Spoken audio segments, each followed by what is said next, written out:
My name is Saul Klein. I live in Roslyn, New York with my two daughters, Rayna, who's 10, and Abigail, who's 8.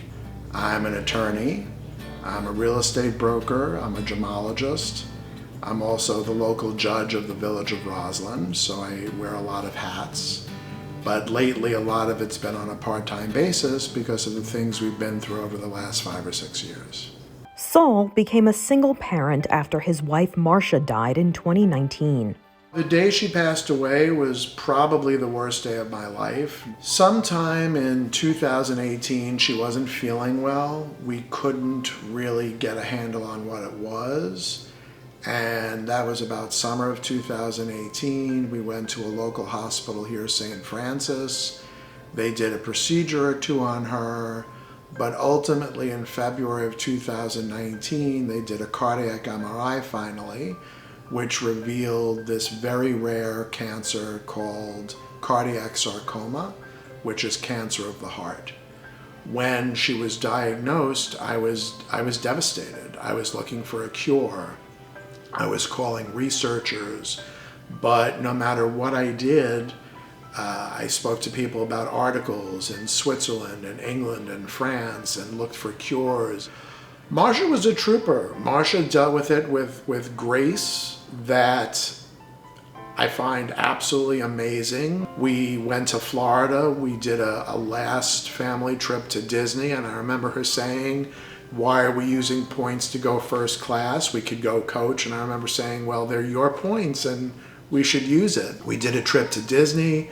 We did an anniversary trip to Atlantic City.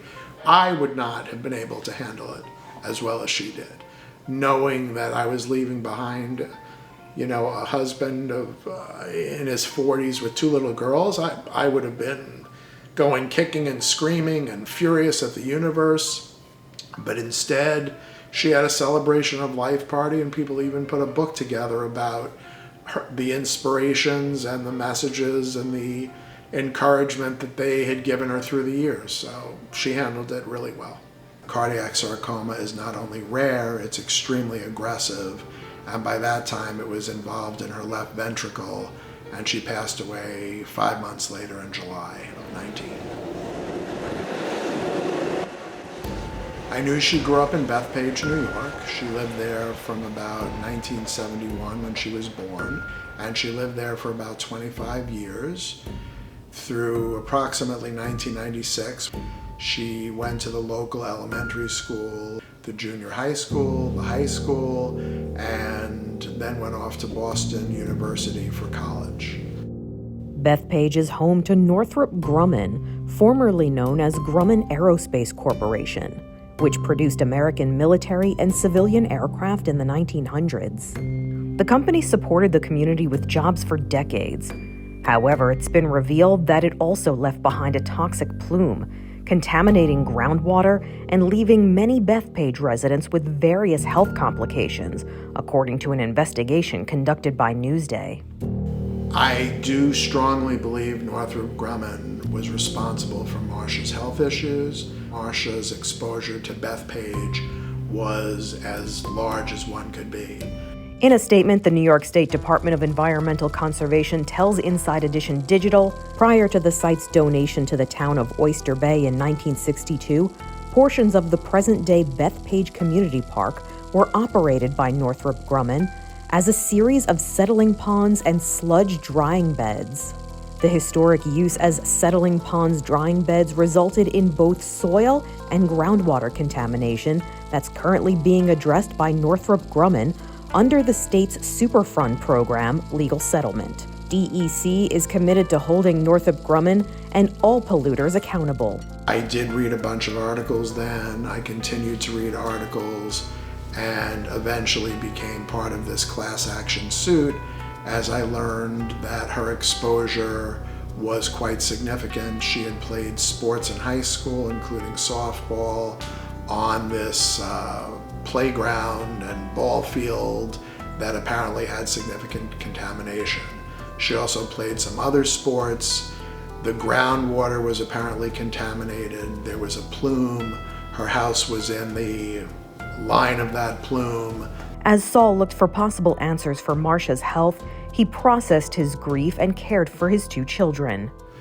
My grieving process has been rough. After she passed away from this very difficult 6 or 7 hours of seeing her gasp for air, I then had to come home and tell my 3 and 5-year-old that their mom passed away. I have a picture in my room of me and her outside in the backyard. I look at the picture a lot. I miss her a lot. I don't think children at 3 and even at 5 understand the finality of someone's death. They knew she was sick. They had seen her lose her hair after she went for a round of chemo. Being a single dad of 2 little girls is not easy. It's not something I ever expected. I don't think anyone, when they're, a child, thinks, oh, I'm going to grow up, get married, have this nice spouse, have a family, and then my wife is going to pass away at the age of 48 years of age. But Saul was about to receive devastating news. I noticed around Rayna's 8th birthday, around February of 2022, she was limping. Doctors didn't think much of it, but having been through everything that I had been through with my wife, I knew that I couldn't wait, and I immediately took her to MSK where they did some testing, and it revealed that she had had osteosarcoma, which is cancer of the bone. And we immediately started action there, getting her chemo. She was on chemo for about 9 months, and now I had to stop working and take care of her and her little sister. So that was brutal. And there was also very much ever present on my mind was this whole Northrop Grumman issue that was, to me, causation. These are my crutches. There's a crutch bottom. I change it like once a month. Then this is my brace. I wear it every day, even sleeping. Then this is my sitting brace. It stretches my leg so my leg can go straighter. And then there's a foot piece. I put my foot in this. When I started school again, my friends were really nice and they didn't really say anything about it. But I know sometimes people looked at me because I didn't have that much hair before. And I really care. I mean, I know I look different, but it makes me feel good to see that I'm improving. So I think that I should start walking without crutches and without a limp really soon, maybe before the end of the year. Thankfully, Rayna, my daughter, now 10, is doing better, but you expect lightning strikes once maybe, but striking twice seems rather difficult, and I'm concerned that the cancers are so rare that I don't want them to be excluded from any class action, because it's indeed their rarity that, in my layperson's opinion, shows this contamination and what it could have done to the body. And I'm also concerned about other families that lived in the area, that there may be other stories as the years progress of other families where there are multi-generational cancers as well as time goes on. Dr. Jasmine McDonald, an associate professor at Columbia University in the Department of Epidemiology, says environmental toxicants have been associated with various intergenerational effects. When you're thinking about a woman who's exposed, especially at vulnerable periods of time of her life, there can be times where the DNA is changed such that it creates a strong, burgeoning ground for errors to be made that do not get checked. And the more errors that accumulate, the greater the risk of a cell becoming a cancer cell.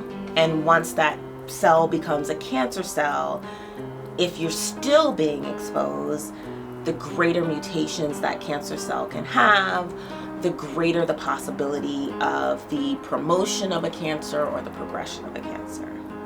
If that external exposure impacted her, then of course she has greater susceptibility for cancer. If that exposure also affected her eggs, then that child also has increased exposure. Between my wife's passing, Rayna's illness, COVID in between, it's been a pretty lonely experience. Saul is part of a class action lawsuit against Northrop Grumman, alleging that the company contributed to illnesses and cancers. According to the New York Post, the company has denied the claims. The lawsuit is still pending. Saul shared his hopes for the future of Bethpage. And I hope that some justice is served for the victims of Northrop Grumman, the ones known now presently, past, and those that I'm pretty certain are going to emerge in the future. I'd like them to own up to what they did, and I'd like them to stop playing games and people having to do this search and rescue mission to find the various things that they dumped in containers and the damage they did to the local environment. And I'd like them to take responsibility for what they did. The New York State Department of Health tells Inside Edition, the state will continue to ensure protection of public drinking water and closely oversee the ongoing investigation and cleanup of the park and containment of the groundwater plume. Northrop Grumman denied all claims in an April New York Post report after the Post published an article about a Bethpage family where 3 out of 4 members were diagnosed with cancer. In May, the aerospace company told NBC4 that it is, quote, working closely with DEC and other stakeholders on ongoing remediation efforts in Bethpage. Northrop Grumman did not respond to Inside Edition Digital's request for comment. I've learned flexibility. I've learned a different perspective. I've learned to get up every day and fight as much as possible.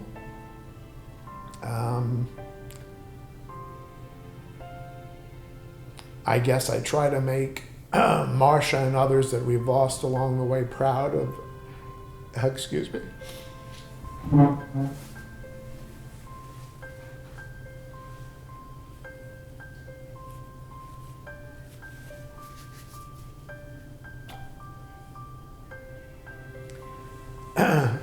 I try to make those that we've lost along the way, especially my late wife, proud of the job that I'm doing taking care of her kids.